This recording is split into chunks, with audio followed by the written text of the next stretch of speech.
There is a cave in the hills of southern France where, 30,000 years ago, someone carried a torch into the darkness and painted a lion. Not for food. Not for survival. Not for any reason that a purely practical mind could justify. The cave was deep, difficult to reach, and offered nothing useful to a person standing inside it. And yet they went in. They ground red ochre into powder. They mixed it with water or animal fat. They pressed their hand against the stone and blew the pigment around it, leaving a stencil of a living hand against the cold rock. Then they painted the lion with skill, with attention to the curve of its haunches and the set of its ears, and they left. We do not know what they believed. We do not know what word, if they had one, they used to describe the impulse that drove them underground with a torch and pigment. We do not know whether they were priests or ordinary people, whether what they did was solemn or joyful, whether they came alone or in groups, whether the lion they painted was a god or a spirit or a memory or a wish. What we know is that they went. That the darkness did not stop them. That whatever they were reaching toward in that painted cave was worth the effort of the torch, the pigment, the long walk into the earth. That reaching toward something larger than the self, something beyond the visible, something that required ritual and intention and the creation of sacred space is what this video is about. Not any single religion. Not doctrine or scripture or theology. But the oldest human impulse we know of, the impulse to stand before the unknown and make it mean something. It is an impulse older than writing. Older than farming. Older, possibly, than the species as we currently understand it. And it has never stopped. Get comfortable. Let's begin. The oldest known evidence of intentional burial, the earliest sign that human beings treated their dead as something more than bodies to be left, dates to approximately 100,000 years ago, found at the site of Kafsa Cave in what is now northern Israel. The remains of at least 15 individuals were discovered there, arranged with apparent intentionality, bodies placed in specific positions, sometimes with objects nearby. Later sites, including burials at Skull Cave on Mount Carmel, showed similar deliberate arrangement. What makes these sites significant is not merely that bodies were placed in the ground, it is that the placement appears to have been done with care, suggesting that the people performing the burial understood the dead person as something that required a considered response. The act of burying the dead is, at its most fundamental level, a statement that death is not simply an ending but a transition that demands acknowledgement. Whatever beliefs accompanied these earliest burials, whether they included any notion of an afterlife, a spirit, or a continuing existence, cannot be known. But the behavior itself, the act of returning the body to the earth with deliberate attention, is the earliest physical evidence of a human relationship with mortality that goes beyond the purely biological.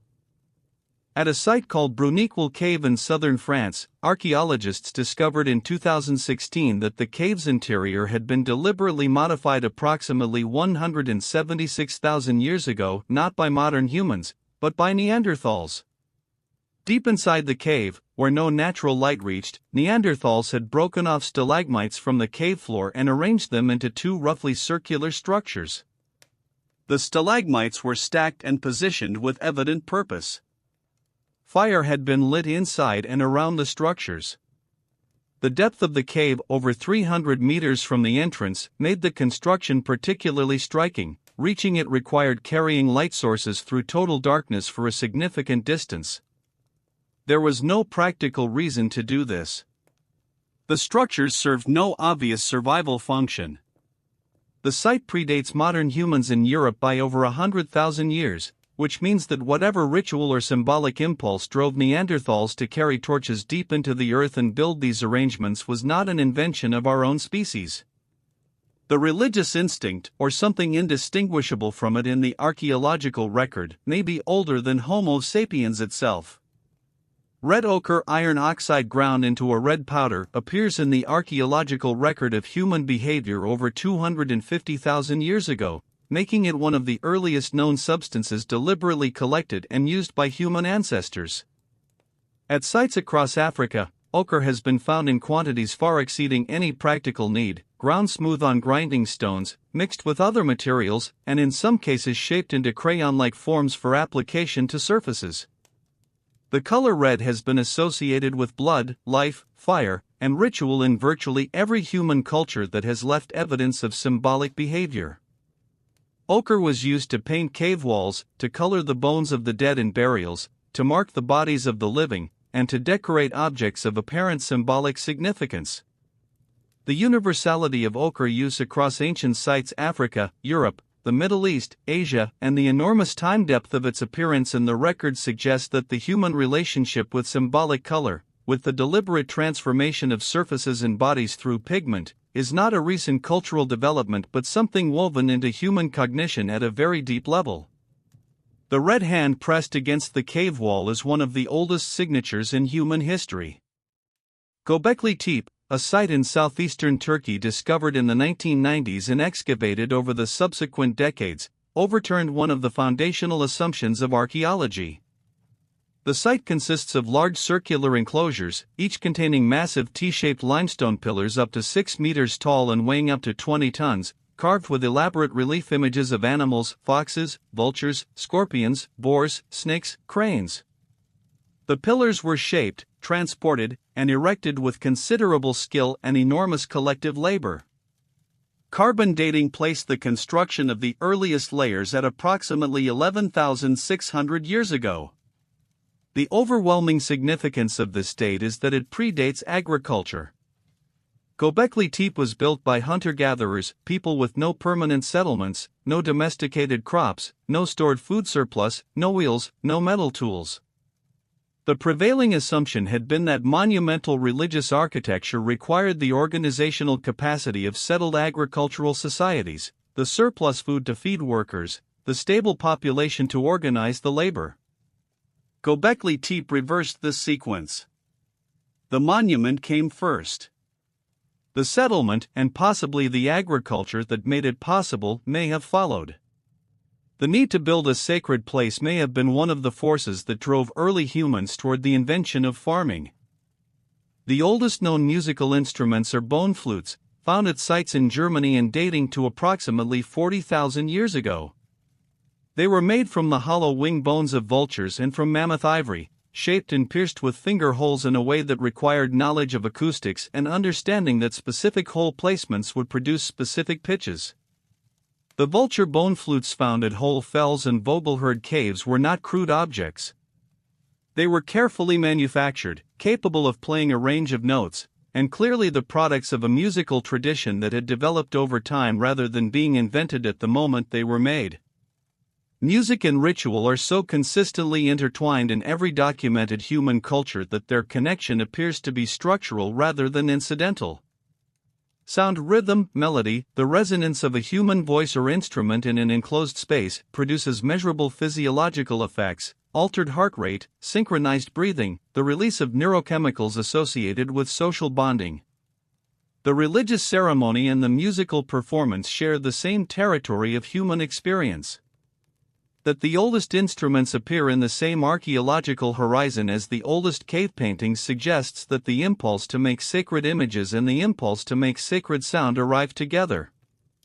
The Venus figurines, small carved figures of women with exaggerated bodily features, found across a wide arc of Europe and Asia dating from approximately 40,000 to 11,000 years ago, represent the earliest known tradition of figurative sculpture in the world.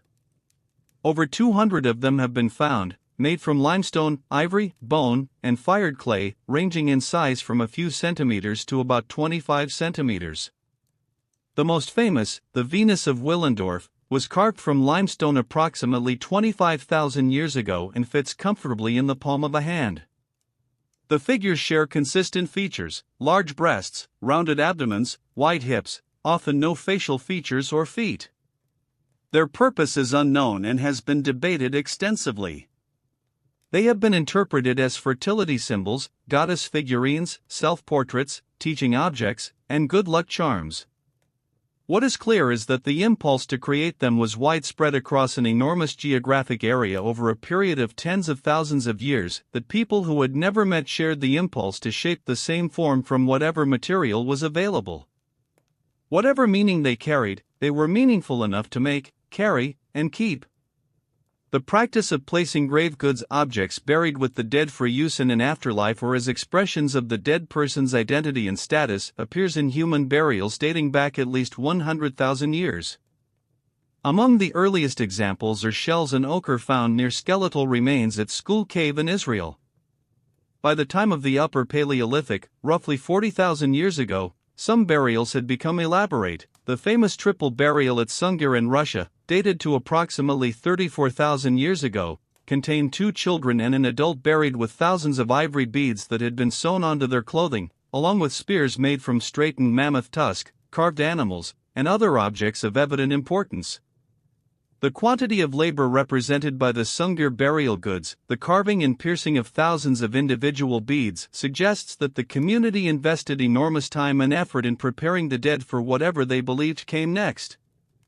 Grave goods are significant not because they prove belief in an afterlife, their meaning cannot be determined with certainty, but because they demonstrate that the dead were understood as people who continued to need things, or who deserved to be remembered and honored through the provision of beautiful and meaningful objects. The oldest known temple in the world is not in Egypt or Mesopotamia or Greece. It is at Göbekli Tepe in Turkey, and it was built by people who had no writing, no pottery, no metal, and no agriculture. But the second oldest candidate for the title is also not where most people would guess. At a site called Ain Ghazal in what is now Jordan, archaeologists found a cache of extraordinary objects, 32 large human statues and busts, made from lime plaster applied over a core of bundled reeds, dating to approximately 9,000 years ago. The figures, some standing over a meter tall, had been carefully buried in 2 pits, placed face up in neat rows. Their eyes were inlaid with shells and bitumen pupils, giving them an unsettling liveliness even 9,000 years after their interment. They were buried, not destroyed, suggesting that they were not simply discarded but ritually retired, put into the earth with the same intention that accompanied the burial of people. Whether they represented gods, ancestors, or supernatural beings is unknown. But they were treated as entities that deserved a considered ending, a careful placement in the ground, rather than simply being left to deteriorate. The care with which they were buried suggests they carried significance that extended beyond their useful life. Among the most striking features of the cave paintings at Lascaux, Altamira, Chauvet, and dozens of other Paleolithic sites is where they are located. The most impressive and elaborate paintings are consistently found in the deepest, most inaccessible parts of the caves, in chambers that required crawling through narrow passages, descending into pits, navigating total darkness for long distances. The paintings near cave entrances, where light was available and access was easy, are typically simpler and less carefully executed. The investment of effort required to reach the most significant paintings, the preparation of pigment, the carrying of lamps, the physical difficulty of the journey into the earth, suggests that the location itself was meaningful, that the depth and darkness were not obstacles to be overcome but part of what made the site sacred. Many researchers have noted that the acoustic properties of the most painted chambers are often exceptional, deep resonant chambers where sound reflects and amplifies in unusual ways. The combination of visual splendor, total darkness, physical effort, and extraordinary acoustics would have produced an overwhelming sensory experience for anyone present. The deep cave may have been understood as a place between worlds, a threshold, a membrane between the ordinary surface of the earth and whatever lay beneath it. Shamanism, the practice in which a specialized individual enters an altered state of consciousness to communicate with spirits on behalf of a community, is considered by many researchers to be the oldest religious practice that can be identified in the archaeological record. Evidence of shamanic practice has been found on every inhabited continent, in cultures with no historical contact with each other, suggesting either that it spread from a single ancient origin or that it represents a recurring human response to fundamental questions about the nature of reality and the causes of illness, misfortune, and death. The earliest possible archaeological evidence for shamanic burial comes from a site in what is now Israel. A grave at Hill is intact dated to approximately 12,000 years ago, containing the skeleton of an elderly woman with a severely deformed pelvis, a physical characteristic associated with shamans in many ethnographic accounts, buried with the bones of 50 tortoises, the wing of a golden eagle, the foot of a wild boar, a complete human foot, and other unusual objects.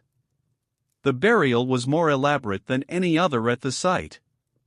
Whether she was a shaman in any meaningful sense is unknowable. But she was clearly understood by those who buried her as something other than ordinary. The oldest known written religious texts in the world are the pyramid texts of ancient Egypt, carved into the walls of the burial chambers of pharaohs beginning around 2400 BCE. They are also among the most complex and mysterious religious documents ever produced. The texts consist of hundreds of spells, hymns, and ritual instructions intended to guide the deceased pharaoh through the dangers of the afterlife and secure his transformation into an eternal being united with the gods. Some passages appear to preserve oral traditions far older than the texts themselves, fragments of ritual language whose original context had already been partly forgotten by the priests who carved them. The pyramid texts were the first stage in a tradition that evolved over 2,000 years into the Book of the Dead, the collection of funerary spells that accompanied ordinary Egyptians into their tombs from around 1550 BCE onward.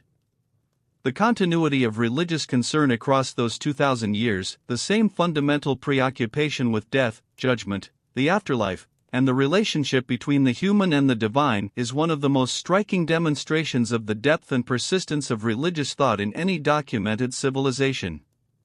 The ancient Sumerians of Mesopotamia, who produced the world's earliest writing system around 3200 BCE, also produced the world's earliest recorded religious literature. Among the oldest surviving written narratives are the myths of the Sumerian gods, Enlil, the god of wind and storms, Inanna, the goddess of love and war, Enki, the god of wisdom and water. The myth of Inanna's descent into the underworld, in which the goddess travels through 7 gates into the realm of the dead, surrendering an item of clothing or jewelry at each gate until she arrives stripped of everything and is put to death, before being resurrected and returning to the world above, is one of the oldest complete narratives ever recorded, preserved on clay tablets dating to approximately 1750 BCE but drawing on oral traditions certainly much older. The myth's structure, descent, death, resurrection, return, is a pattern that appears in religious narratives across cultures with no contact with ancient Sumer, in the Greek myth of Persephone, in the Babylonian myth of Tammuz, in the Egyptian myth of Osiris. Whether this pattern reflects a universal structure of human religious imagination or a shared prehistoric origin is a question that scholars have debated for generations. The ancient Egyptian concept of the soul was not a single unified entity but a collection of distinct components, each with its own nature and fate after death. The Ka was the vital essence, the animating force that entered the body at birth and required sustenance, food, drink, the continued attention of the living after death. The Ba was something closer to the individual personality, depicted as a human-headed bird that could leave the tomb and move freely through the world. The Ak was the transfigured spirit, the successfully transformed dead person united with the divine. The shadow and the name were also considered parts of the person, each with their own significance and vulnerability. The name was so important that its destruction was understood as a second death. When pharaohs fell from favor, their successors would systematically chisel their names from every monument and inscription, attempting to erase them from existence. This is why so much Egyptian royal history involves deliberate destruction of images and texts, not vandalism but a specific religious act, the killing of a name. The Egyptian theological elaboration of the soul over 3,000 years produced one of the most detailed and internally consistent models of personal immortality in any religious tradition. The ancient Mesopotamian view of the afterlife was, by almost any measure, profoundly bleak. Unlike the Egyptian tradition, which offered the possibility of a rewarding afterlife for those who lived justly and performed the proper rituals, the Mesopotamian underworld, the land of no return, ruled by the goddess Ereshkigal, was a gray, cheerless realm where the dead subsisted on dust and clay regardless of how they had lived. There was no judgment, no reward for virtue, no paradise for the righteous. Everyone ended in the same gray place. This cosmology had a profound effect on the religious and ethical tone of Mesopotamian culture. If death led to the same destination for everyone, then the meaning of life had to be found entirely within it. The oldest surviving hero narrative in world literature, the Epic of Gilgamesh, is built entirely around this problem. Gilgamesh, 2/3 divine, 1/3 human, watches his closest companion die and is consumed by the realization of his own mortality. He travels to the ends of the earth seeking the secret of eternal life, finds it, loses it to a snake, and returns home empty-handed. The lesson the epic offers is not consolation but acceptance. The gods kept eternal life for themselves, and the best a human being can do is live fully and leave something worth remembering.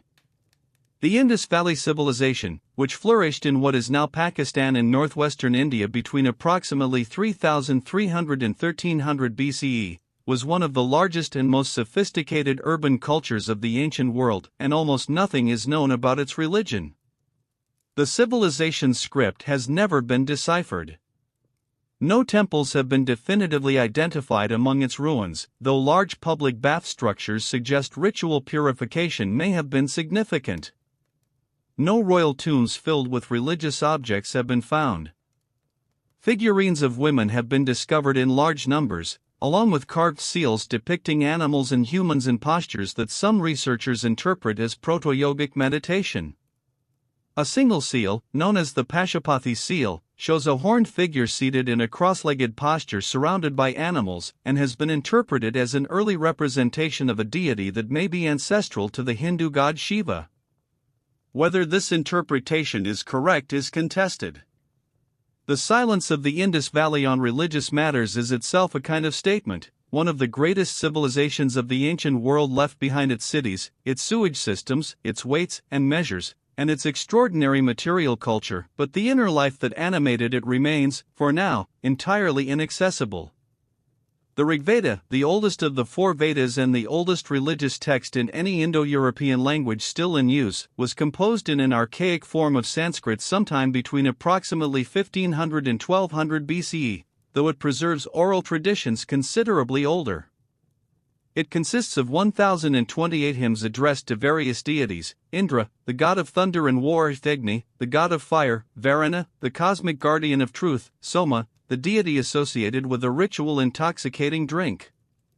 The Rigveda was transmitted orally for centuries before it was written down, preserved through an extraordinarily rigorous system of memorization that required priests to learn not only the words but multiple ways of reciting them forward, backward, in alternating syllables to ensure that not a single sound was altered. The precision of this oral transmission was such that the text as recorded today is considered by scholars to be essentially identical to what was composed 3,000 years ago. The Rigveda is not merely an ancient document, it is a living text, still recited in Hindu ceremonies today, still chanted by priests in patterns of memorization that have been passed from teacher to student in an unbroken chain for 30 centuries. The ancient Greek religious system was not founded by a prophet, organized by a church, or codified in a scripture. It grew organically over centuries from local cults, oral traditions, and the accumulated religious poetry of Homer and Hesiod, whose works, the Iliad, the Odyssey, and the Theogony, served as the closest thing Greek religion had to a canonical text. The gods of the Greek pantheon were not moral exemplars. They were powerful, capricious, jealous, lustful, and often petty, more like aristocrats with supernatural powers than divine beings concerned with human virtue. They demanded respect and sacrifice not because they were good but because they were strong and could cause harm. The Greek religious world was not organized around personal salvation or individual relationship with the divine but around the maintenance of proper relationships between humans and gods through ritual, sacrifice, prayer, festival, and oracle. The oracle at Delphi, where the god Apollo was believed to speak through a priestess called the Pythia, was the most important religious institution in the Greek world, consulted by cities and kings before any major decision for over 1,000 years. What the Pythia inhaled to produce her prophetic trance, possibly ethylene gas rising from a geological fault beneath the temple, was only discovered by geologists in the late 20th century. Zoroastrianism, the religion founded by the prophet Zarathustra, also known as Zoroaster, in the ancient Iranian world, is considered by many scholars to be the first monotheistic religion in human history, or at least the first to articulate a clear cosmic dualism between a supreme good deity and a supreme evil one. Its founding date is disputed, with estimates ranging from 1500 BCE to 600 BCE, but its influence on subsequent religious thought is difficult to overstate. The Zoroastrian concepts of a single supreme creator god, a cosmic struggle between good and evil, a final judgment of the dead, a resurrection of the body, and an ultimate renovation of the world at the end of time appear later, in significantly modified form, in Judaism, Christianity, and Islam. The connection between Zoroastrianism and the Abrahamic traditions was made possible partly by the Babylonian captivity of the Jews in the 6th century BCE, during which Jewish theological thought developed in an environment saturated with Zoroastrian ideas. Whether the similarities represent direct borrowing, parallel development, or something more complex is a question that scholars continue to debate. What is not debated is that Zoroastrianism is among the oldest living religious traditions on earth, with communities of Zoroastrian practitioners, known as Parsis, still present in India and Iran today. The Hebrew Bible, the foundational text of Judaism and the basis of the Old Testament of Christianity, was not written by a single author at a single time. Modern biblical scholarship has identified at least 4 distinct literary sources woven together in the Pentateuch, the first 5 books, distinguished by their vocabulary, their names for God, their narrative styles, and their theological emphases. These sources are conventionally labeled the Yahwist, the Elohist, the Deuteronomist, and the priestly source. The process by which these sources were composed and eventually combined into a single text took place over several centuries, from approximately the 10th to the 5th century BCE. The resulting document contains internal tensions and apparent contradictions that reflect the different theological perspectives of its different authors, tensions that have generated interpretive traditions of extraordinary depth and complexity in Jewish and Christian scholarship over 2.5 millennia.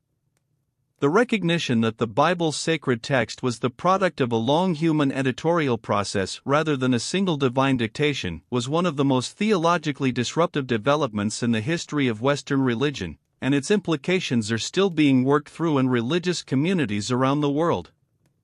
The Buddha Siddhartha Gautama was born into a noble family in what is now southern Nepal, probably in the 5th century BCE.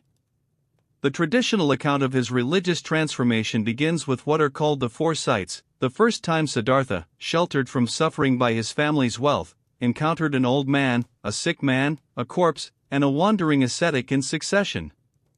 The encounter with suffering, disease, and death, with the unavoidable facts of the human condition that his privilege had concealed from him, produced a crisis from which the Buddhist tradition emerged. Siddhartha left his family, practiced severe asceticism for years, found it unsatisfactory, and eventually sat beneath a tree in what is now Bihar, India, and resolved not to move until he had understood the nature of suffering and the possibility of its cessation. The understanding he reached that night, what Buddhism calls awakening, was not a revelation from a god but a direct perception of the nature of mind and reality achieved through sustained attention. Buddhism is in this sense unusual among the world's major religions. Its founder explicitly did not claim divine authority for his teaching, but rather claimed that what he had understood could be verified by anyone who applied the same method of investigation to their own experience. The ancient Romans absorbed the religious traditions of every people they conquered, adding foreign gods to their own pantheon with a flexibility that was both theologically open and politically strategic. When Rome conquered Greece, the Greek gods were identified with their Roman equivalents. Zeus became Jupiter, Ares became Mars, Aphrodite became Venus, and Greek mythology was absorbed wholesale into Roman religious culture. When Rome expanded into the Near East and Egypt, cults of Isis, Mithras, Cybele, and other foreign deities spread rapidly through the Roman world, finding enthusiastic followings particularly among soldiers, merchants, and the urban poor. The Roman state did not require its subjects to worship any particular god, only to perform the required civic sacrifices to the gods of Rome and to honor the divine genius of the emperor. This arrangement worked reasonably well for most of the empire's diverse population, but it created persistent friction with Jews, who refused on theological grounds to sacrifice to foreign gods, and with Christians, who refused to perform the imperial cult rituals. The Roman persecutions of Christians were therefore less about their theology. Romans were largely indifferent to what people believed than about their refusal to perform the civic rituals that expressed loyalty to the state. The historical Jesus, the Galilean preacher whose life and death became the foundation of Christianity, left no written records of his own. Everything known about him comes from texts written decades after his death by people who did not know him personally. The earliest writings in the New Testament are the letters of Paul, composed in the 50s CE, roughly 20 years after the crucifixion. The earliest Gospel, Mark, was written approximately 70 CE, about 40 years after Jesus died. The Gospels of Matthew and Luke followed in the 80s, and the Gospel of John was probably composed around 90 to 110 CE. The four Gospels do not tell the same story in the same way. They differ on details of the birth narrative, the content of Jesus' teachings, the events of the final days, and the resurrection appearances. These differences have generated centuries of theological interpretation and historical debate. The gap between the historical figure of Jesus and the Christ of Christian theology, the gap between what he said and did and what his followers came to believe about him, is one of the most intensively studied questions in the entire history of religion. The founding of Islam in the 7th century CE was, in historical terms, extraordinarily well documented compared to the origins of other major religions. Muhammad ibn Abdullah was born in Mecca around 570 CE into the Quraysh tribe. He was orphaned early, raised by relatives, worked as a merchant, and married a wealthy widow named Khadijah. He was approximately 40 years old when, during a retreat in a cave called Hira on the outskirts of Mecca, he received the first of what he understood to be divine revelations, words delivered by the angel Gabriel, beginning with the command to recite. The revelations continued over 23 years, and the words Muhammad received were memorized by his companions and eventually compiled into the Quran after his death. Unlike the founders of most other world religions, Muhammad lived in a historically documented environment. The social, political, and commercial life of 7th century Arabia is relatively well known, and the rapid spread of Islam across the Arabian Peninsula within Muhammad's own lifetime, and across the Middle East and North Africa within a century of his death, is among the most dramatic religious expansions in recorded history. Within 100 years of Muhammad's death in 632 CE, the Islamic world stretched from Spain to the borders of China. The Norse religious tradition, the mythology of Odin, Thor, Freya, and the other gods of the Germanic and Scandinavian peoples, was not written down until centuries after it had already begun to decline under the pressure of Christianity.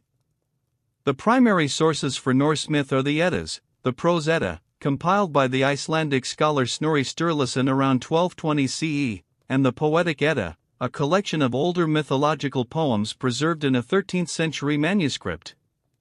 By the time these texts were written, Iceland had been officially Christian for over 200 years. Snorri was a Christian writing about a pagan tradition. He preserved it, but he also interpreted it through a Christian lens, sometimes rationalizing the gods as powerful human kings from antiquity who had been mistakenly deified. The Norse cosmos he described as one of the most fully imagined in world mythology, 9 worlds arranged on a cosmic ash tree, a final battle between gods and monsters at the end of time, a world reborn afterward in green fields. The detail and grandeur of the Norse cosmological vision, Ragnarok, Yggdrasil, the halls of the dead, had been transmitted orally through centuries before anyone wrote it down, and only the accident of Icelandic scholarly preservation kept it from disappearing entirely. The Maya civilization of Mesoamerica developed one of the most sophisticated religious and astronomical traditions in the pre-Columbian Americas, organized around an intricate calendar system that tracked multiple interlocking cycles of time simultaneously. The long count calendar, which measured time from a mythological creation date equivalent to 3114 BCE in the Gregorian calendar, allowed Maya priests and astronomers to situate the present moment within an enormous temporal framework stretching millions of years into the past and future.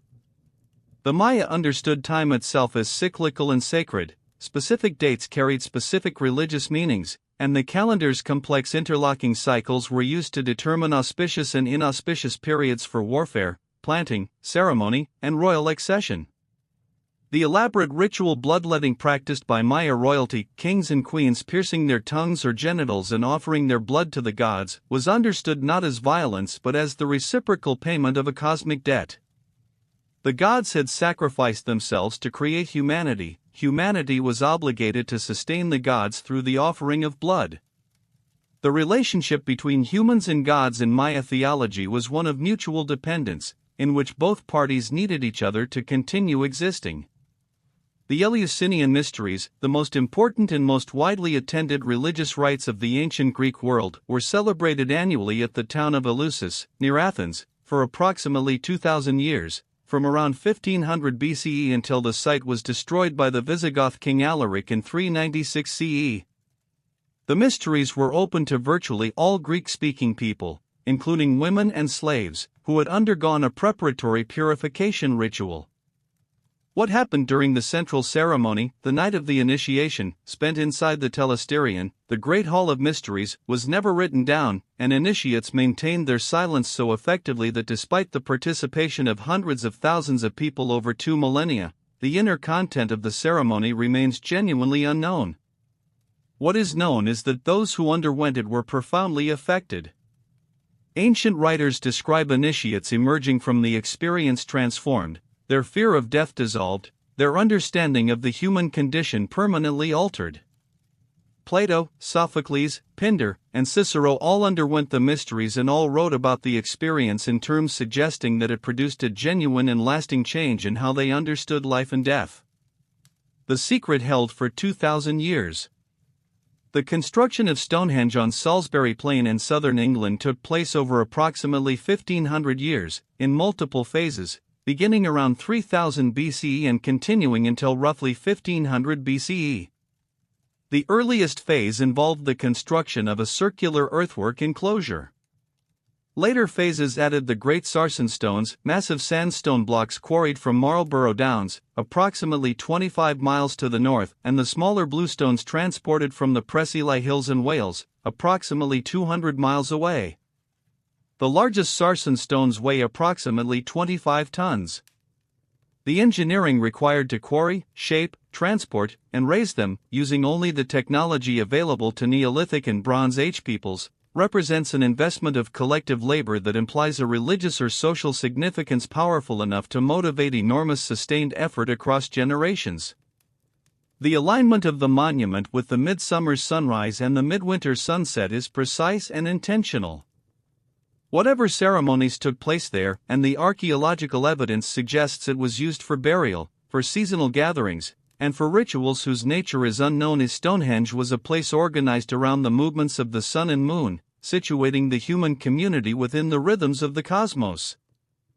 The ancient Egyptians practiced a form of religious devotion that is often described by modern observers as polytheism, worship of many gods, but which was more accurately a complex theological system in which the divine could manifest in multiple forms simultaneously without contradiction. The same deity could be male and female, animal and human, young and old, depending on the context of worship and the aspect of the divine being invoked. The god Ammonius could be identified with Ra as Ammonius Ra, Horus could merge with Ra as Ra Horicti. These were not separate gods awkwardly combined but expressions of an understanding that the divine was ultimately single and beyond form, manifesting in multiple aspects for the benefit of human comprehension. The closest the ancient Egyptians came to explicit monotheism was during the reign of the pharaoh Akhenaten, who in the 14th century BCE suppressed the traditional pantheon and declared that the sun disk, the Aten, was the sole divine power. Akhenaten's religious revolution lasted approximately 17 years, during which the priests of the traditional gods were stripped of their wealth and their temples closed. After his death, his successors systematically dismantled everything he had built and restored the old religion. The experiment in solar monotheism was erased so thoroughly that it was not even known to historians until the late 19th century. The Aztec religious system, which reached its fullest expression in the century before the Spanish conquest of 1519, was built around an understanding of the cosmos as fundamentally unstable, requiring constant human intervention, primarily through sacrifice, to prevent the collapse of the sun and the destruction of the world. The Aztecs believed that they were living in the fifth sun, the fifth iteration of the world, the previous four having ended in catastrophe. The fifth sun had been created through the self-sacrifice of the gods, and it required human blood to continue burning. The scale of ritual sacrifice in the Aztec world, which reached its peak under the rule of Tlacaelel in the 15th century, was driven by this theological logic: without blood, the sun would fail, crops would not grow, and the world would end. The great temple of Tenochtitlan, the Templo Mayor, was rebuilt and enlarged 7 times, each expansion accompanied by massive sacrificial ceremonies. The Spanish who arrived in 1519 were both horrified and inadvertently complicit in the destruction of a religious tradition of extraordinary intellectual complexity, a tradition organized around the most serious possible understanding of the relationship between human action and cosmic order. The religion of ancient Rome was not destroyed by Christianity, it was transformed by it. When the Emperor Constantine converted to Christianity in 312 CE and the Edict of Milan granted religious toleration throughout the empire, the process by which Roman religious forms were absorbed into Christian practice began almost immediately. The great temples of Rome were rededicated as churches. The winter solstice festival of Sol Invictus, the unconquered sun, merged with the celebration of Christ's birth on December 25. The spring fertility festivals of the Roman calendar contributed elements to the timing and symbolism of Easter. The veneration of saints developed in parallel with the Roman tradition of venerating local gods and divine ancestors. The organizational structure of the Roman Catholic Church, its hierarchy of bishops, its administrative division of territory into dioceses, its use of Latin as the language of authority, mirrored the administrative structure of the Roman Empire itself. Christianity did not so much replace Roman religion as inhabit its forms, filling the old vessels with new content. The bells still ring in the same hills where priests once burned incense to Jupiter. The sacred has always needed a place to stand. The Council of Nicaea in 325 CE was the first ecumenical council of the Christian Church, convened by the Emperor Constantine to resolve a theological dispute that had split the Christian world, the Arian controversy. Arius, a priest from Alexandria, taught that the Son of God was a created being, divine, but subordinate to and distinct from the Father. His opponent Athanasius argued that the Son was of the same substance as the Father, co-equal, co-eternal, not created but begotten. The distinction seems subtle to modern ears, but it had profound implications for the entire theological structure of Christianity. The council, attended by approximately 300 bishops from across the empire, rejected Arianism and affirmed the Nicene Creed, the statement of belief that most Christian denominations still recite today. But the controversy did not end there. Arianism continued to be taught and practiced, periodically suppressed and periodically revived, for centuries after Nicaea. The Visigoths, Vandals, Lombards, and other Germanic peoples who converted to Christianity in the 4th and 5th centuries adopted the Arian form, which meant that the Germanic kingdoms that replaced Roman authority in the West were, for a time, Arian Christian, while Rome was Nicene. The theological dispute about the nature of Christ shaped the political map of post-Roman Europe. The Hindu concept of Brahman, the ultimate, formless, infinite ground of all being, of which the individual self is ultimately not separate, is one of the most philosophically sophisticated concepts in the history of religious thought. The Upanishads, composed between approximately 800 and 200 BCE, developed this idea through a series of dialogues, meditations, and paradoxes. The famous formula Tat Tvam Asi, that art thou, expressed the identification of the individual self with the universal ground of being. The Upanishadic tradition held that the experience of this identity, not merely understanding it intellectually but directly perceiving the unity of self and Brahman, was the ultimate goal of human life, and that this perception dissolved the fear of death by revealing that the self that fears death was never the real self at all. This philosophical tradition fed directly into the development of yoga, meditation, and the various schools of Hindu philosophy over the subsequent 2.5 millennia. The Upanishadic insight that the deepest reality is not external but interior, and that the interior and the exterior are ultimately not two different things, is one of the most radical and enduring ideas in the entire history of human thought about the nature of existence. The Tao Te Ching, the foundational text of Taoism, attributed to the sage Laozi and probably composed in the 4th or 5th century BCE, is one of the most translated books in the world after the Bible. Its 81 short chapters describe the Tao, the way, as the underlying principle of the universe, formless, nameless, beyond description, and yet the source of all things. The text consistently warns against the human tendency to impose names, categories, and effort on a reality that moves most effectively without them. Its political philosophy is equally paradoxical. The best ruler is the one who rules least, whose presence is barely felt, under whom the people believe they have accomplished everything themselves. Taoism is a formal religious tradition with priests, temples, liturgy, and an elaborate pantheon of gods, developed separately from the philosophical tradition of the Tao Te Ching over subsequent centuries, incorporating elements of Chinese folk religion, Buddhism, and various local cults. The relationship between philosophical Taoism and religious Taoism is complex and contested.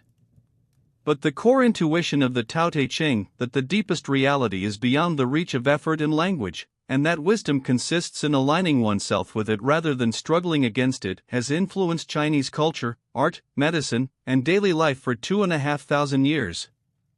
The Jewish concept of monotheism, the idea of a single, universal God who created all things and stood in moral relationship with humanity, did not emerge fully formed.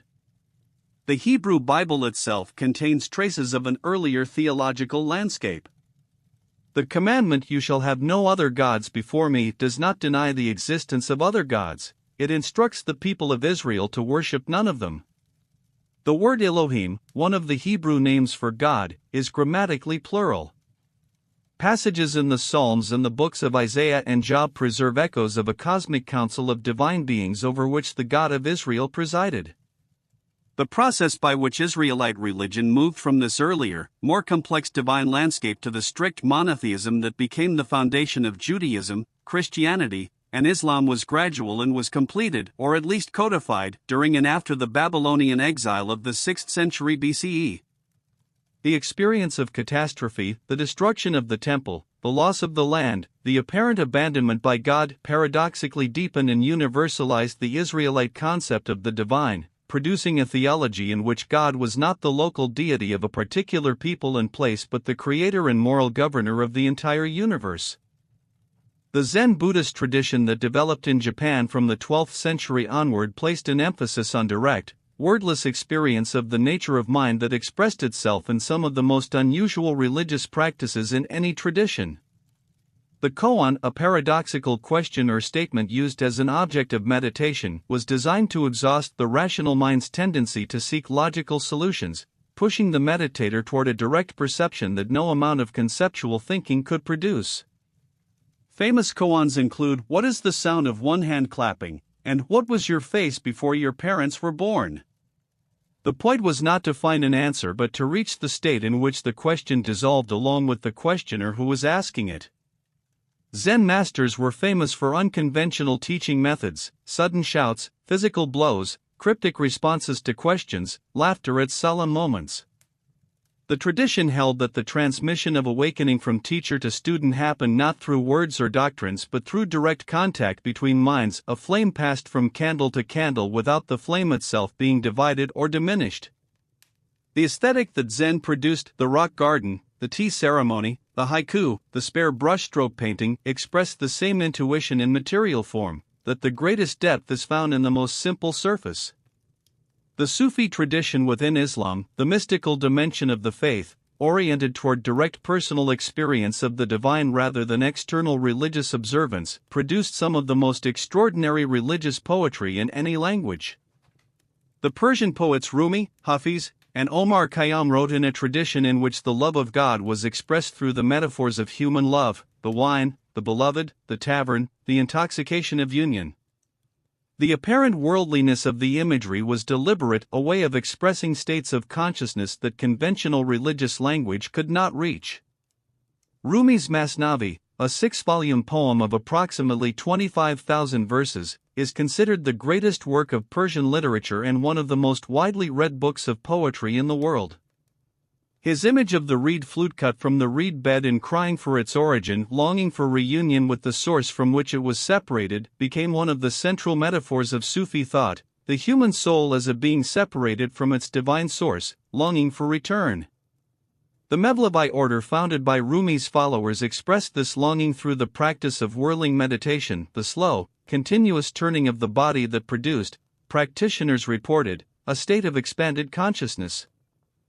The Protestant Reformation, initiated when Martin Luther posted his 95 Theses on the door of the Castle Church in Wittenberg on October 31, 1517, was not simply a religious event but a transformation of the entire relationship between the individual, the institution, and the sacred text.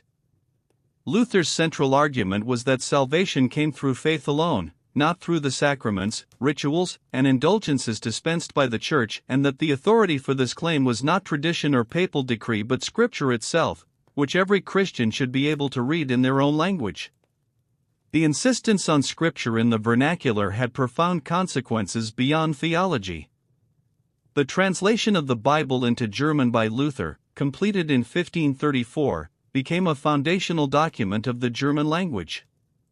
The spread of Protestant ideas was inseparable from the spread of printing. The Gutenberg press, introduced approximately 60 years before Luther's Theses, made it possible for religious texts and arguments to circulate faster than any institution could suppress them. The Reformation fragmented Western Christianity into dozens of competing traditions and produced over a century of religious warfare in Europe. It also established the principle, radical in its time and in many parts of the world still contested, that the individual conscience is the final court of religious authority. The concept of religious tolerance, the idea that people of different faiths should be permitted to practice their religion without persecution by the state, developed slowly and unevenly in the Western tradition, and its emergence was driven as much by exhaustion and pragmatism as by principle.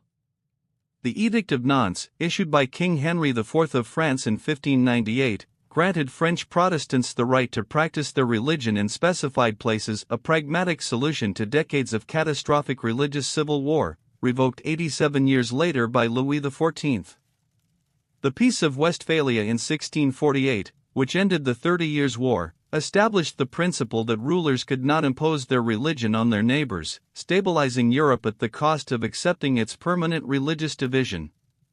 The philosophical foundations of religious tolerance were articulated most clearly by John Locke in his Letter Concerning Toleration of 1689, which argued that the Church and the state had entirely separate jurisdictions and that compelling religious belief through civil force was both ineffective and contrary to the nature of faith.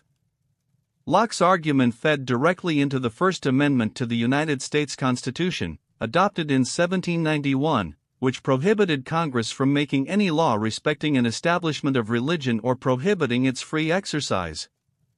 The separation of church and state, now so foundational to the American constitutional order that it is difficult to imagine it otherwise, was, at the time of its adoption, a genuinely radical experiment. The Black Death of 1347 to 1351, which killed between a third and a half of the population of Europe in roughly 4 years, produced a religious crisis of extraordinary intensity. The plague arrived suddenly, killed indiscriminately the pious and the sinful alike, priests and peasants, children and the elderly, and showed no response to prayer, fasting, procession, or any other religious intervention. The Church, which had organized medieval European life around the premise that earthly suffering was meaningful and that divine providence ordered human events, was faced with a catastrophe that its theological framework struggled to explain. The flagellant movement, groups of men traveling from town to town, publicly whipping themselves in acts of collective penance, hoping to appease divine wrath, spread rapidly across Germany and the Low Countries. The cults of saints associated with plague protection, particularly Saint Sebastian and Saint Roch, grew dramatically. The Dance of Death, the Danse Macabre, emerged as an artistic and literary genre, depicting death as an equalizer who took the pope and the peasant, the king and the beggar, with equal indifference. The long-term effect of the Black Death on European religion was to intensify both the personal, emotional dimensions of faith and the skepticism about institutional religious authority that would eventually feed the Reformation. The Tibetan Book of the Dead, the Bardo Thodol, is a text from the Tibetan Buddhist tradition, attributed to the 8th century master Padmasambhava and rediscovered as a terma or hidden treasure text in the 14th century.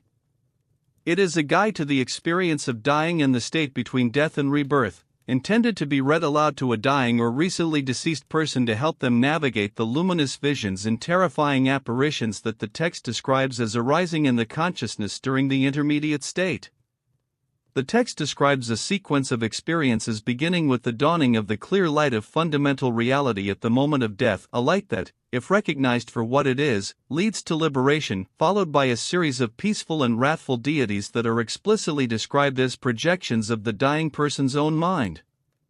The psychological sophistication of this framework, which treats the most overwhelming experiences of the dying consciousness as productions of the mind encountering its own nature, anticipates aspects of modern psychology in ways that caused Carl Jung, who wrote an introduction to the first English translation in 1927, to describe it as one of the most remarkable psychological documents he had ever encountered.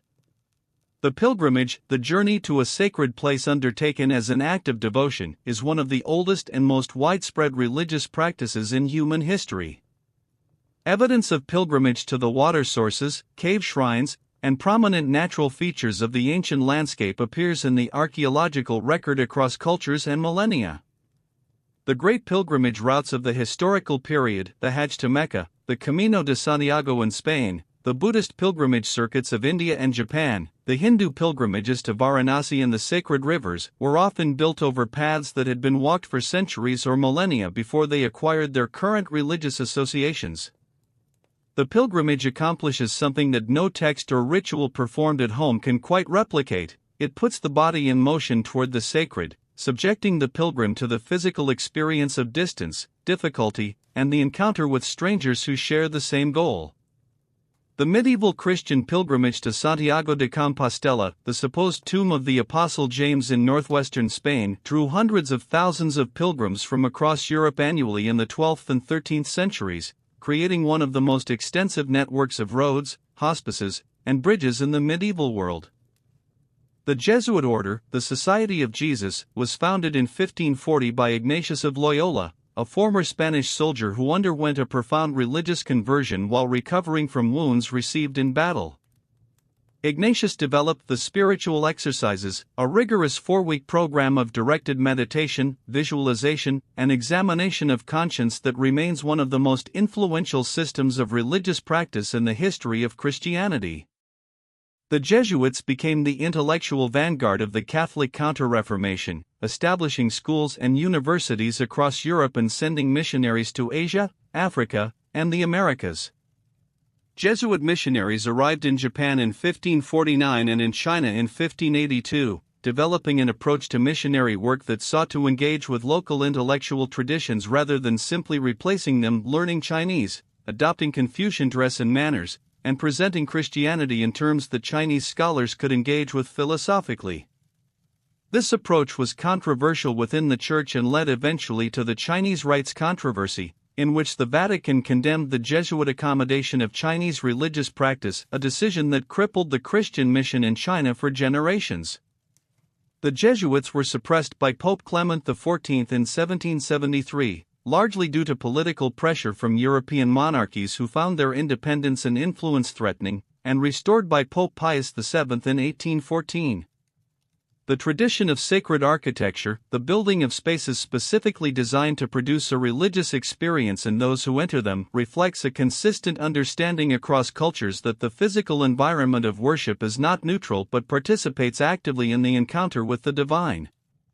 The Gothic cathedrals of medieval Europe, with their soaring vertical spaces, their stone columns rising to heights that seem to deny the weight of the material, their stained glass windows transforming daylight into colored radiance, were engineered to produce a specific effect on the entering worshipper, the sense of being lifted out of the ordinary world into a space where different rules applied. The Hagia Sophia in Constantinople, built in 537 CE, was designed so that its enormous dome appeared to hover without support above the nave, a technical achievement that required centuries to replicate and that contemporary observers described as the dome hanging from heaven by a golden chain.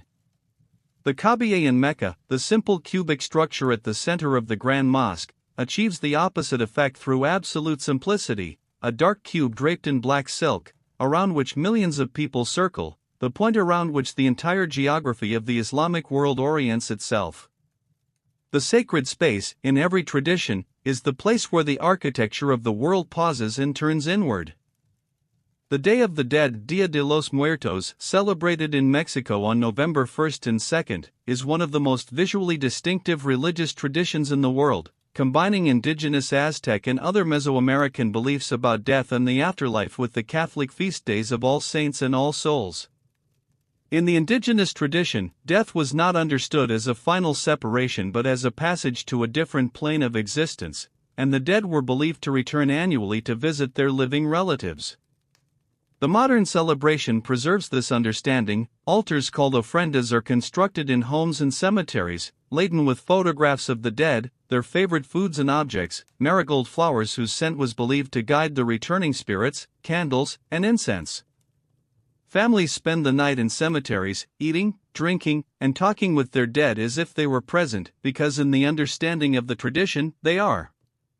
The skull, the calavera, which appears everywhere in the iconography of the celebration, is not a symbol of horror but of continuity, a reminder that the bones of the dead persist in the earth and that the dead, though changed, are still members of the community of the living.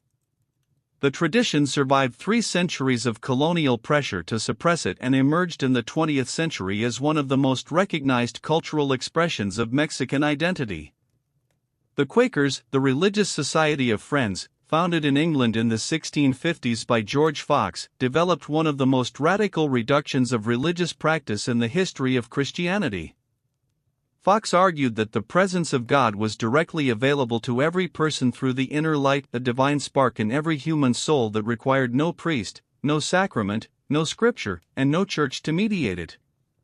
Quaker worship consisted of silent meeting, a group of people sitting together in silence, waiting for the Spirit to move someone to speak. There were no clergy, no liturgy, no hymns, no prescribed prayers, no altar, no cross.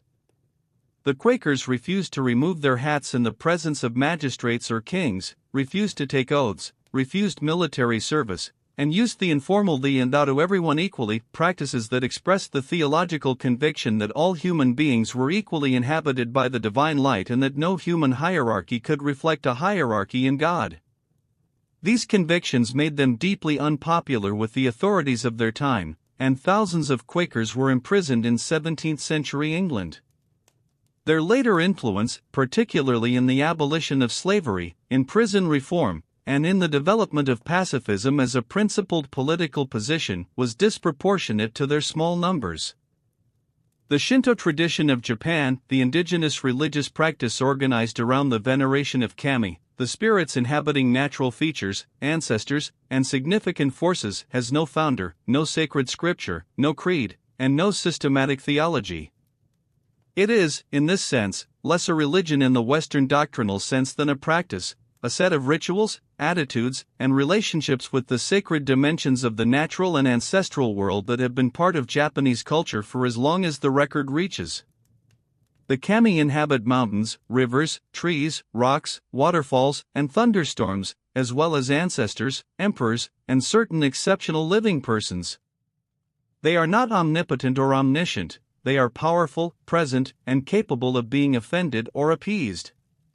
Shinto shrines, the torii gates, the gravel pathways, the simple unpainted wooden structures, are understood as liminal spaces where the boundary between the ordinary world and the world of the kami is thin.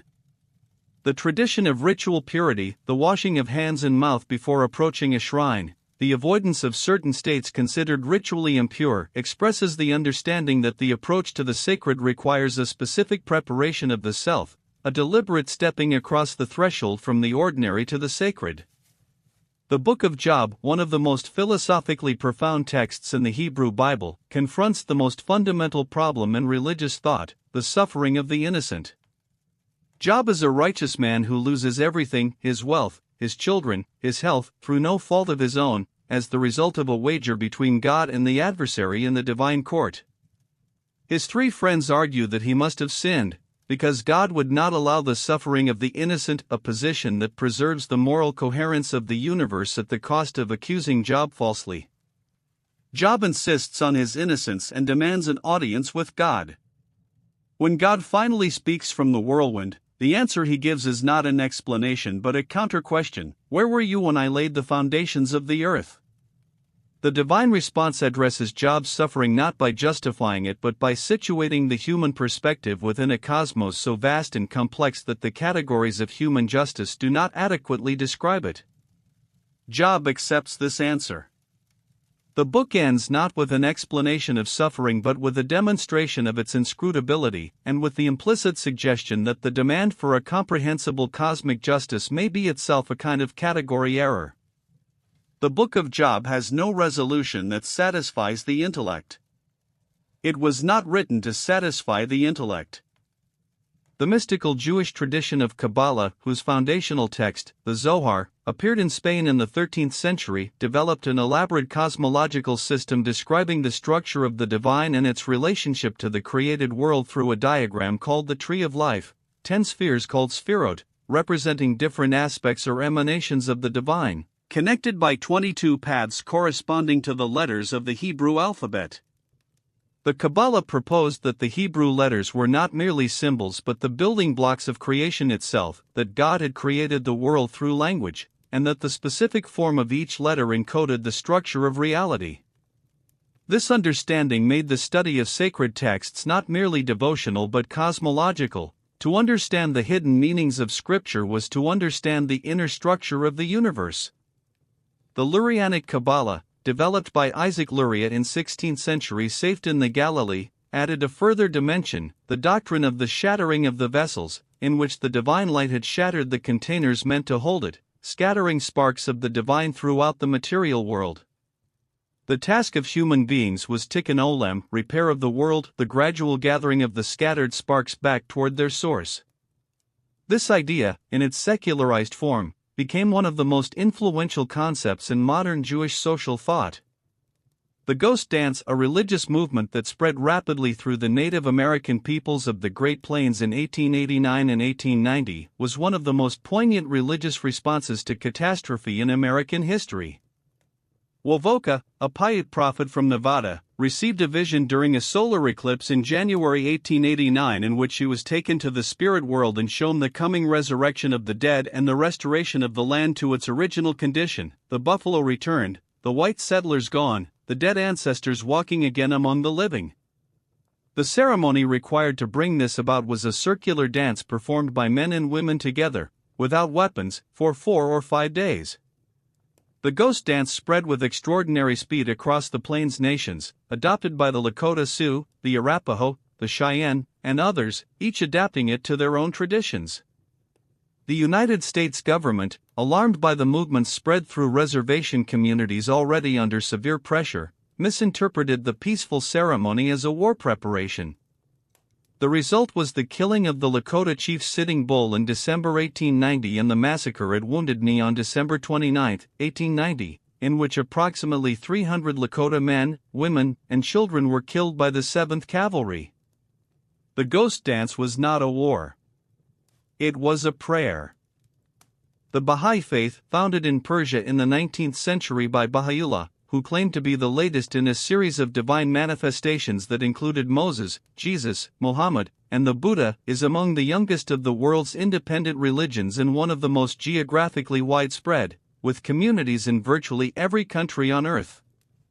Baha'u'llah taught that all the major world religions were expressions of a single progressive divine revelation, each appropriate to the needs and capacities of its time and place, and that their essential teachings were in harmony: the oneness of God, the oneness of religion, and the oneness of humanity. The Baha'i Administrative Order, a system of elected councils at the local, national, and international levels, with no clergy, represents one of the most unusual governance structures in religious history. The faith's most recognizable architectural expression is the Lotus Temple in New Delhi, a building of white marble petals designed to resemble a floating lotus, open to people of all faiths or none. The Baha'i community has been subject to severe persecution in Iran, the country of its birth, since the Islamic Revolution of 1979, with thousands imprisoned, executed, or forced into exile. The Iranian government's refusal to recognize Baha'i as a legitimate religion means that its members are denied the rights available to recognized religious minorities, making them, in legal terms, officially non-existent. The tradition of Christian monasticism began in the Egyptian desert in the 3rd and 4th centuries CE, when men and women withdrew from the cities of the Roman Empire to live alone or in small communities in the desert, seeking God through silence, fasting, and prayer.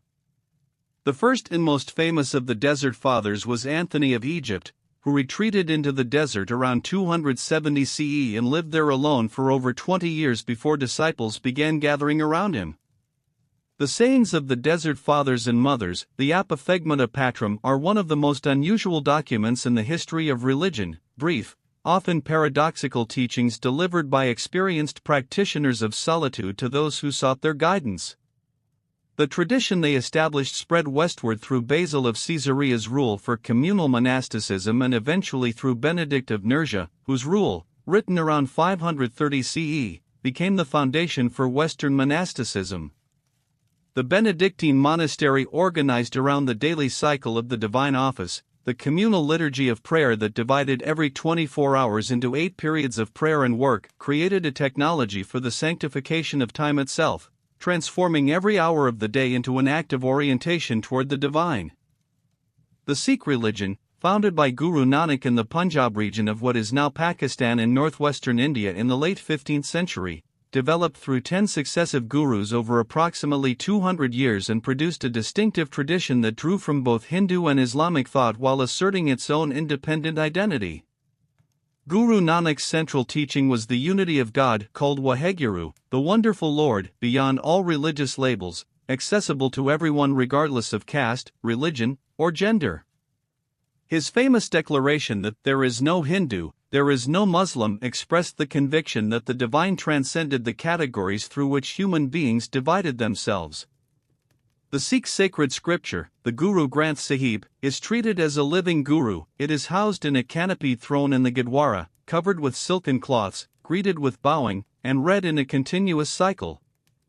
The Harmandir Sahib, the Golden Temple in Amritsar, is surrounded on all 4 sides by open doors and is approached by a causeway across a sacred pool, the architecture expressing the Sikh principle of universal welcome. Anyone may enter, regardless of faith, race, or social position.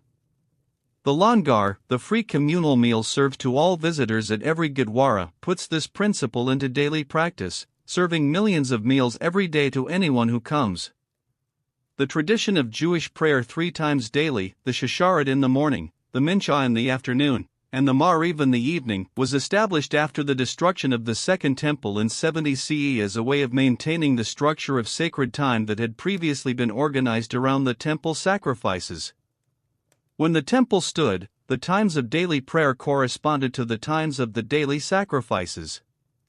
When the temple was destroyed, the prayer replaced the sacrifice words in place of fire, voice in place of blood.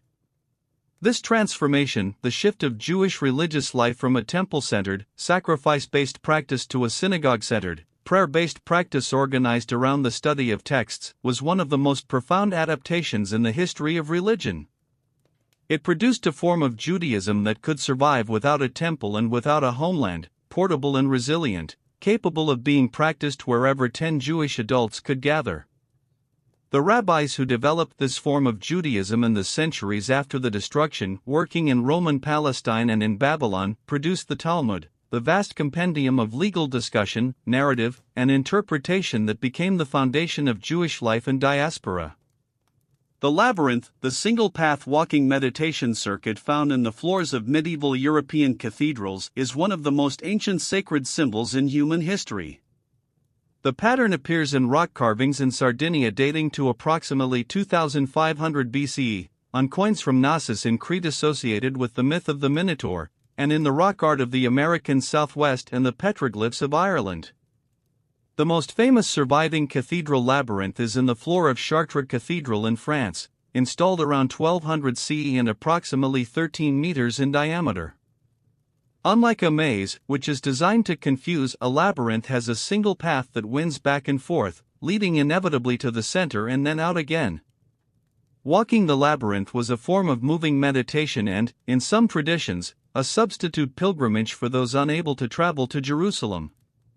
The experience of the labyrinth is primarily temporal rather than spatial. The center appears close and then recedes, appears close again and recedes again, until it is finally reached. The path to the center is the same length as the path outward. Arrival and return are made of the same material. The labyrinth is a map of a journey that ends where it began, changed.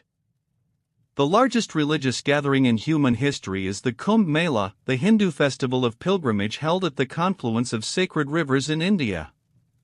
The festival rotates among four sites: Prayagraj, Haridwar, Nashik, and Ujjain, and occurs in its full form every 12 years. At the Prayagraj Kumbh Mela of 2013, an estimated 120 million people attended over 55 days, making it the largest gathering of human beings for any single purpose ever recorded.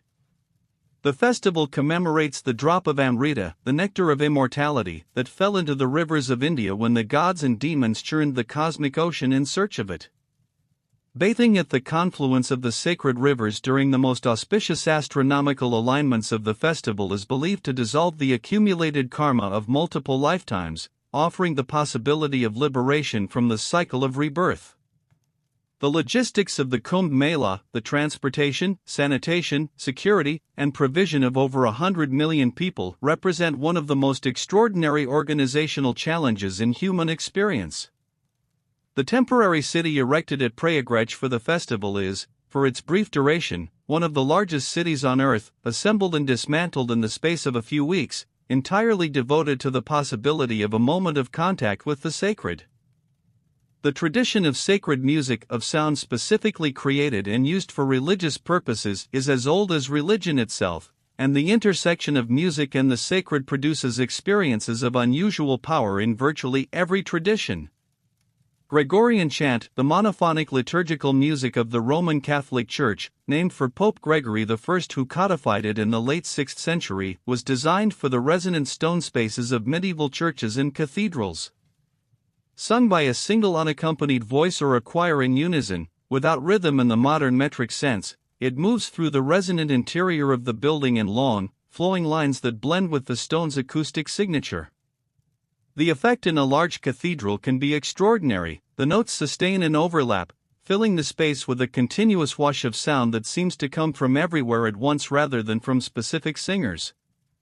Islamic call to prayer, the adhan, was specifically designed to carry across the distances of a city from a tall minaret, its melodic form optimized for projection through open air. The Tibetan singing bowl, the Hindu temple bell, the shofar of the Jewish New Year, the drum at the center of the indigenous ceremonial circle, each tradition has found its own sonic technology for marking the threshold between ordinary and sacred time. The Mormons, members of the Church of Jesus Christ of Latter-day Saints, founded by Joseph Smith in upstate New York in 1830, represent one of the most unusual religious phenomena in American history, a new world religion born in the 19th century, complete with its own scripture, its own cosmology, its own prophet, and its own claim to be the restored original Christianity.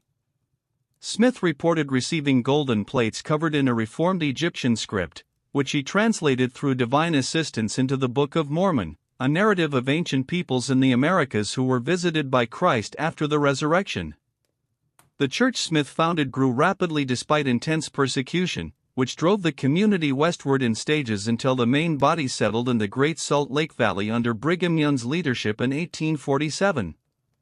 The extraordinary colonization of the American West by Mormon settlers, building irrigation systems, founding cities, establishing agricultural communities across desert terrain, represents one of the most consequential religious migrations in American history. The Church's growth continued through the 20th and 21st centuries, with a current membership of approximately 17 million worldwide, making it one of the fastest-growing religious movements in the history of Christianity. The Islamic tradition of Sufism produced, in its classical period, a body of spiritual literature whose psychological depth and literary beauty rivals anything in the religious traditions of the world. The concept of fana, annihilation of the self and the divine, was the central goal of Sufi practice, not the destruction of the individual but the dissolution of the illusion of separateness, the perception that the self was never divided from its source. The 10th century Sufi master al-Hallaj was executed in Baghdad in 922 CE for his declaration, "I am the truth," a statement understood by the Orthodox as blasphemy but understood within the Sufi tradition as the natural expression of a consciousness that had dissolved the boundary between self and God. The Sufi concept of the stations and states, a detailed map of the inner journey from ordinary ego consciousness to the experience of divine union, is one of the most sophisticated cartographies of spiritual development in any tradition. The poetry, the music, the whirling dance, the breath practices, the meditation on the divine names, all of these Sufi technologies pointed toward the same destination, the moment when the seeker disappears into what was always being sought. The phenomenon of religious conversion, the experience of a sudden or gradual fundamental reorientation of a person's identity around a new religious understanding, has been documented and studied intensively since William James's landmark work The Varieties of Religious Experience in 1902.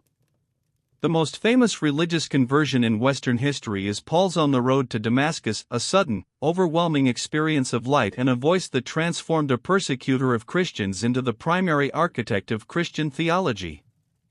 Paul's conversion narrative has served as the template for the sudden conversion experience in the Christian tradition for 2,000 years.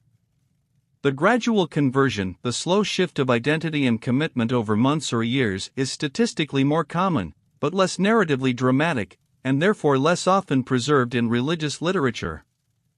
James's insight was that religious experience, whatever its ultimate source, produced real and lasting changes in the psychological structure of the person who underwent it, and that these changes were as worthy of serious study as any other psychological phenomenon. The question of whether the experiences James described were encounters with an external divine reality or productions of the human mind is one that psychology cannot answer and that has not stopped people from having them. The Crusades, the series of military campaigns launched by Western Christianity between 1096 and 1291 to recover Jerusalem and the Holy Land from Muslim rule, were among the most consequential events in the history of the relationship between the world's Abrahamic religions, and their effects on that relationship continue to be felt. The First Crusade, launched by Pope Urban II's speech at Clermont in 1095, was preceded by pogroms against Jewish communities in the Rhineland, some of the most devastating anti-Jewish violence in medieval European history, carried out by crusading armies before they even reached the eastern Mediterranean. The capture of Jerusalem in 1099 was accompanied by a massacre of the city's Muslim and Jewish population that was recorded with approval by many Christian chroniclers of the time.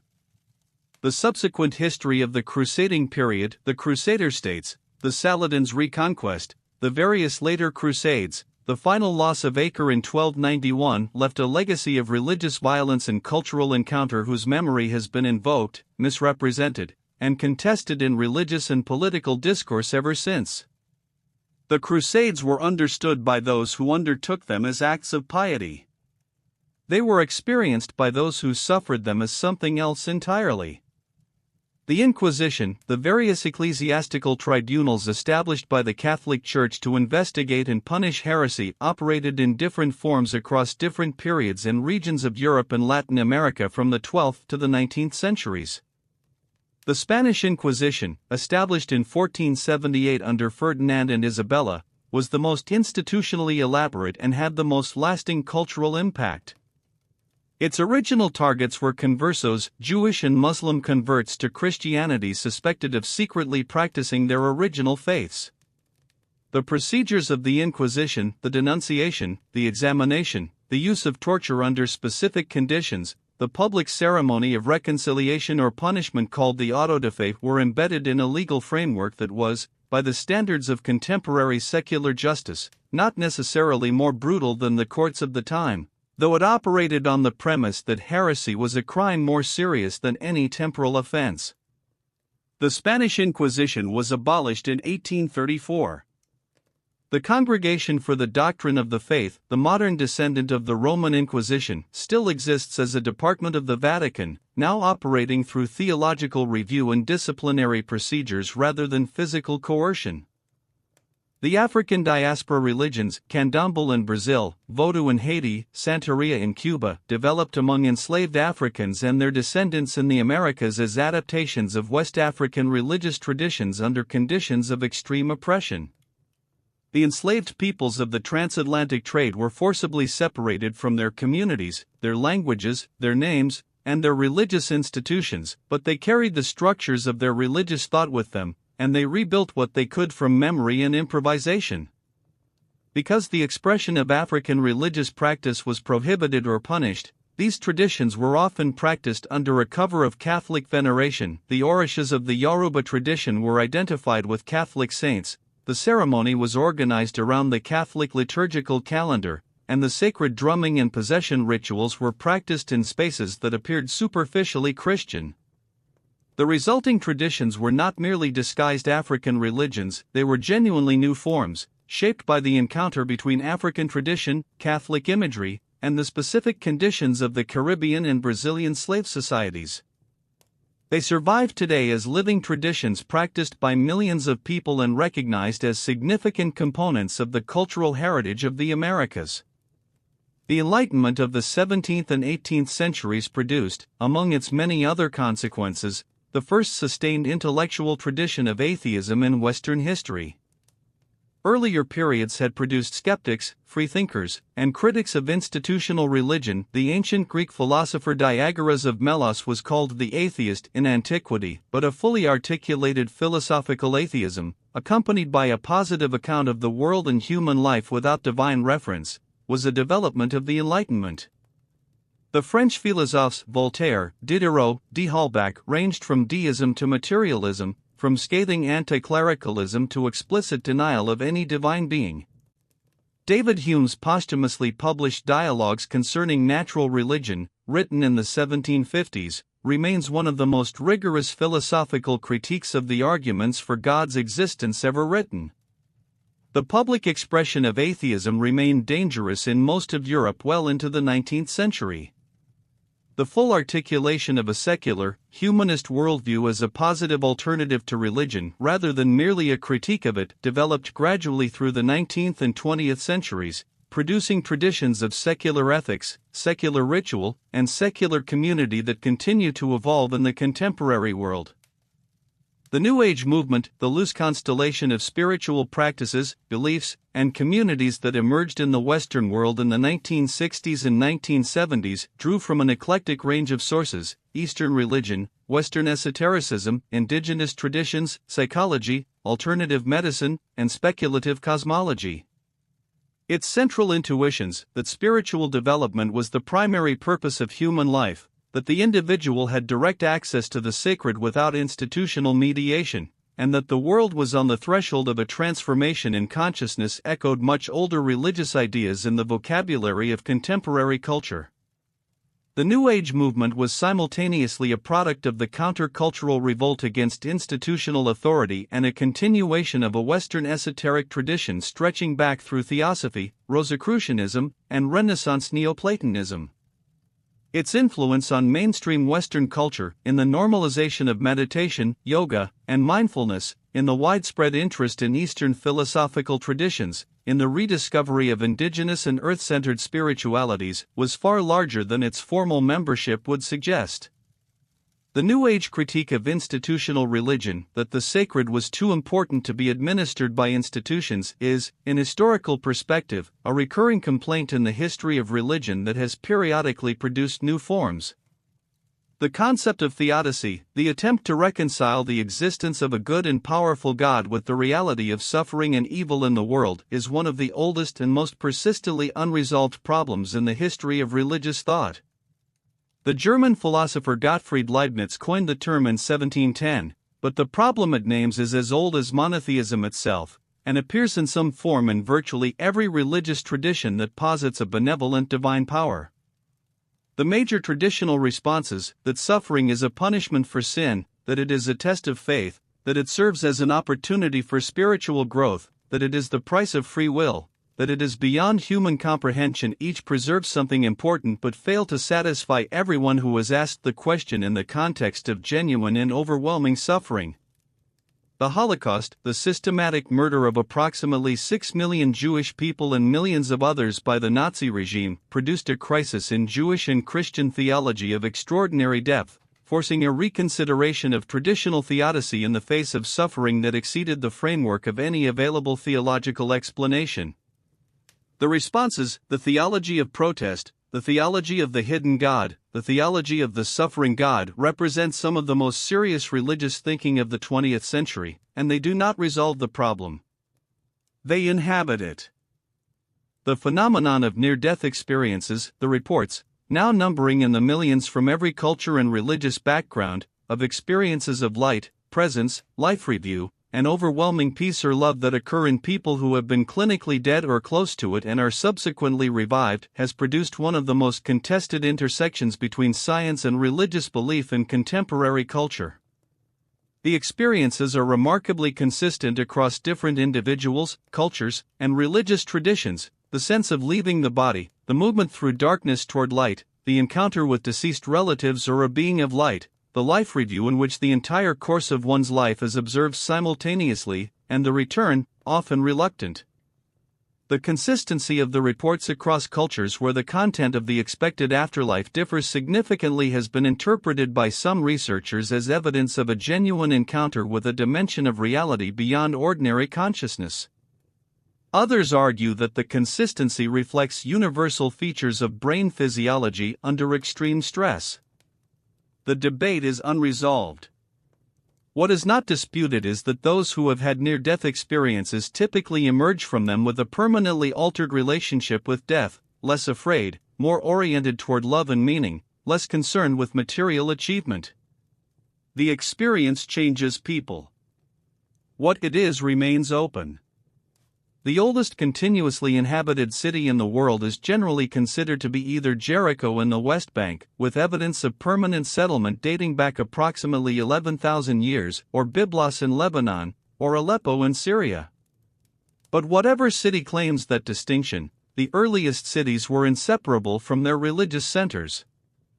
In Mesopotamia, the city grew around the temple, the ziggurat, the stepped pyramid that was the dwelling of the god, the administrative center of the community, and the storage facility for the community's surplus grain. The god owned the city, the land, and its produce, the priests administered the divine estate, the people were the god's tenants and servants. The earliest written documents, the clay tablets from Uruk dating to around 3200 BCE, are not poems or prayers but administrative records, inventories of the temple's grain, lists of workers, accounts of rations distributed. Religion and bureaucracy were born together, in the same buildings, for the same purpose: the management of the agricultural surplus that made urban life possible. The city was, from the very beginning, a sacred administrative project. The Aztec calendar system included a sacred ritual calendar called the Tanalpuali, consisting of 2 interlocking cycles, a cycle of 20-day signs and a cycle of 13 numbers, that combined to produce 260 unique named days before repeating. Every day had a specific divinatory character, presided over by specific deities, and the day of a person's birth determined their destiny in ways that required expert interpretation by trained priests. The calendar was not merely a timekeeping system but a cosmological map, a description of the quality of time itself, the way in which different divine energies move through the sequence of days. The 260-day cycle may have been based on the human gestational period, or on astronomical observations of Venus, or on the agricultural cycle of certain crops in highland Mexico, the precise origin remains contested. What is clear is that this calendar had been in use across Mesoamerican cultures for at least 3,000 years before the Spanish conquest, and that it continues to be used by calendar priests in certain Guatemalan Maya communities today. The sacred calendar has survived the conquest of its civilization. The concept of the soul, the idea that there is something in a human being that is distinct from the physical body and that persists after the body's death, appears in the religious and philosophical thought of virtually every culture that has left records. The specific character attributed to the soul varies enormously: immortal or mortal, individual or collective, capable of reward and punishment or subject only to rebirth, made of subtle matter or entirely immaterial. The ancient Egyptians had multiple soul components. The ancient Greeks debated whether the soul was the form of the body or a separate substance. The Upanishadic tradition identified the individual soul with the universal ground of being. The Abrahamic traditions generally held the soul to be a unique individual creation of God that would be judged after death. What is consistent across these different understandings is the intuition that the person is not reducible to the body, that there is something essential in the human being that is not captured by the description of its physical components.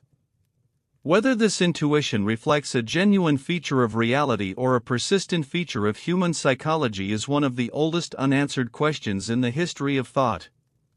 The development of the printing press in Europe in the 1440s by Johannes Gutenberg had consequences for religion that no one anticipated. The Church had controlled the reproduction of religious texts for centuries through the scriptoria of monasteries, where manuscripts were copied by hand under ecclesiastical supervision. The printing press broke this monopoly in a single generation. By 1500, approximately 20 million books had been printed in Europe, more than had been produced by hand in the preceding 1,000 years. Religious texts, Bibles, prayer books, devotional literature were among the first and most commercially successful products of the press. The availability of the Bible in printed form, and then in vernacular translation, made it possible for literate laypeople to read Scripture independently for the first time.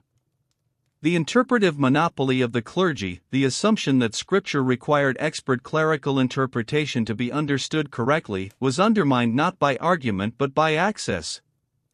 Martin Luther's translation of the New Testament into German in 1522 was printed in 3,000 copies in 3 months and spread across the German-speaking world with a speed that made official suppression impossible. The Reformation was, among other things, a media revolution. The tradition of religious fasting, the voluntary abstention from food for a specified period as a spiritual practice, appears in virtually every major religious tradition and produces physiological and psychological effects that have been studied extensively in the contemporary period. In Islam, the fast of Ramadan, abstaining from food, water, and other specified pleasures from dawn to sunset for an entire month, is one of the 5 pillars of the faith, obligatory for all adult Muslims in good health. In Jewish tradition, the fast of Yom Kippur, a 25-hour complete fast on the Day of Atonement, is the holiest day of the year. Christian traditions ranging from Catholic Lenten fasting to the extended fasts of Orthodox Christianity have maintained fasting as a core spiritual practice for 2,000 years. The physiological effects of fasting, the shift to ketone metabolism after approximately 12 to 16 hours, the changes in neurochemistry, the heightened sensory sensitivity, produce experiences that practitioners across traditions describe in remarkably similar terms: clarity, heightened presence, a loosening of the habitual relationship with the appetites. The body's insistence on its ordinary needs is interrupted, and in that interruption, something else becomes available. The tradition of relics, the physical remains of holy persons or objects associated with them, venerated as sources of divine power, was one of the most distinctive features of medieval Christian religion and one of the most persistently controversial. The theology of relics held that the holiness of a saint was not merely spiritual but was in some sense present in the physical body, which had been the vehicle of a holy life and would be resurrected at the Last Judgment. The bones, the blood, the objects touched by saints carried this residual holiness and could be channels for miraculous healing. The medieval market in relics was one of the most extensive and most frequently fraudulent commercial enterprises of the period. The number of purported splinters of the true cross in circulation would have required several entire forests. Multiple churches claimed to possess the head of John the Baptist. The pilgrimages generated by major relics, the tomb of Thomas Becket at Canterbury, the relics of St. James at Santiago de Compostela, were economic phenomena as much as religious ones, generating revenue for the churches and towns that housed them and for the entire infrastructure of hospitality along the pilgrimage routes. The Protestant Reformation's rejection of relic veneration was among its most theologically consequential breaks with medieval practice, severing the connection between the physical and the sacred that had organized so much of Catholic religious life.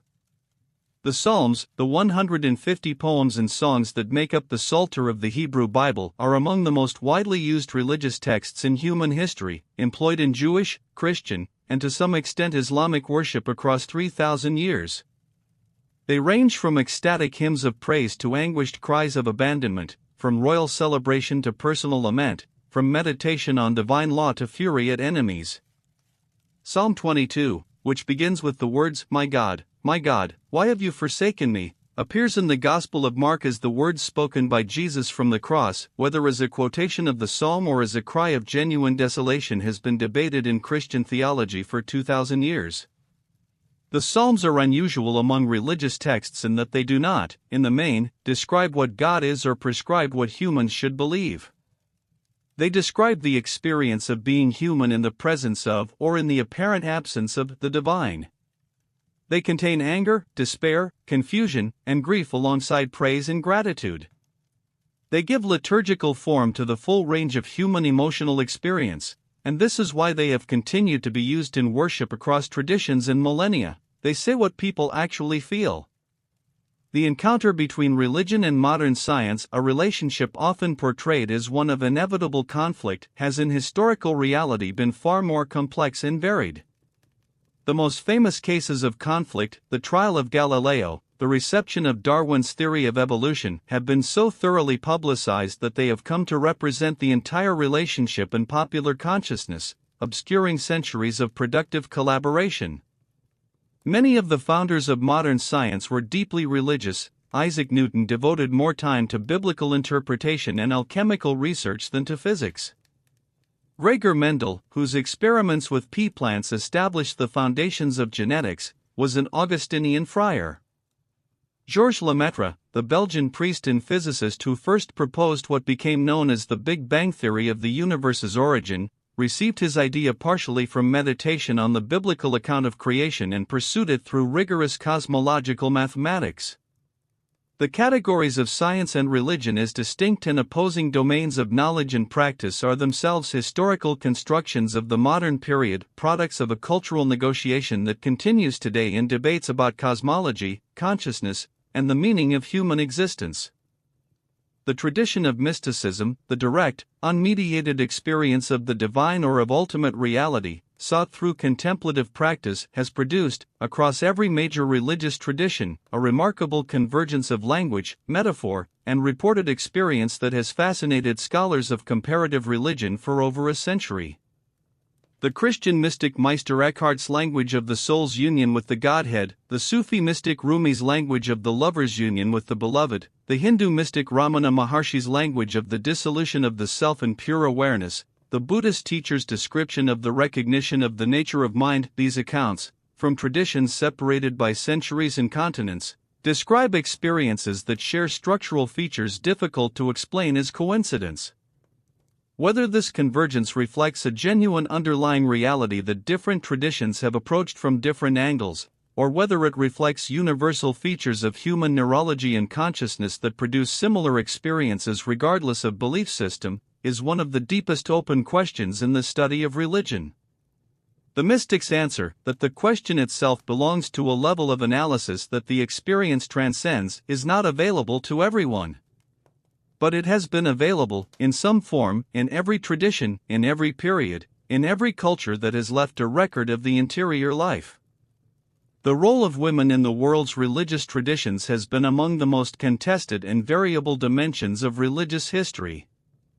In the earliest periods of the religious record, the evidence is ambiguous: female figurines that may or may not represent goddesses, burial evidence suggesting that some women held ritual roles, the presence of female religious specialists in certain ancient cultures alongside their exclusion from others. In the major Abrahamic traditions, the formal exclusion of women from priestly and clerical roles became institutionalized early and persisted for centuries. Yet the religious lives of women in traditions that formally restricted their participation were often richer and more central to the actual practice of daily religious life than the formal structures suggest. Women transmitted religious practice in the home, maintained the religious calendar of the household, raised children in the faith, and found spaces within and alongside formal religious institutions, convents, women's prayer groups, mystical communities, where their religious lives flourished outside official structures. The ordination of women in various Protestant denominations in the 20th century, and the ongoing debate about women's ordination in Catholic and Orthodox Christianity, represents the most recent phase of a question that has been part of religious life since the earliest records. The last fact is this: no one knows why religion exists. The most sophisticated evolutionary, neurological, psychological, and sociological theories of religion, and there are many, can explain how it persists and spreads, what cognitive and social functions it serves, why the brain is structured in ways that make religious experience possible. None of them fully explains the first time a human being stood before the unknown and felt that it was looking back. None of them explains the cave painter, 30,000 years ago, who carried a torch into the darkness and painted an animal that no one who mattered to their survival would ever see. None of them explains the specific quality of the experience, the sense, reported across every culture in every century, of something encountered in the depths of prayer or meditation or grief or awe that feels more real than the ordinary surfaces of the world, that leaves the person who encounters it permanently changed, that persists in the memory as the most significant experience of a life while the events of ordinary days dissolve. The theories explain the container. What the container holds, whether it holds anything, or whether the feeling of holding something is itself the whole of what there is to know, remains, after 77,000 years of human reaching toward it, exactly as open as it has always been. The fire burns. The hand is pressed against the stone. The painting is made in the dark. There is something in the human being that will not rest. Not physically, though that is also true. But something deeper. A refusal to accept the visible surface of the world as its own complete explanation. A persistent sense that behind the ordinary, behind the sky, behind the face of another person, behind the silence of a forest at night, there is something that cannot be named but that can, under certain conditions, be approached. Every civilization that has ever existed has felt this. Every culture that has left a trace in the archaeological record shows evidence of it: the ochre pressed into the bones of the dead, the animal painted by torchlight in the deepest cave, the stone arranged with care in the darkness hundreds of meters below the surface of the earth.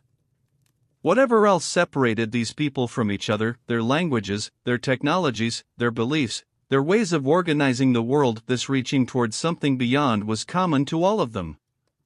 We do not know what the Paleolithic cave painter believed. We do not know what the Neanderthal thought as they carried their torch into the dark and built their circle of broken stalagmites. We know only that they went. That the effort was worth making. That the darkness was worth entering. 3,000 years of written religious thought have produced extraordinary things: the Psalms, the Sermon on the Mount, the Upanishads, the Quran, the Tao Te Ching, the poetry of Rumi, the meditations of Meister Eckhart. They have also produced extraordinary suffering: the Crusade, the Inquisition, the pogrom, the massacre, the long history of people killing each other in the name of different answers to the same unanswerable question. None of this resolves the question. None of it closes the cave.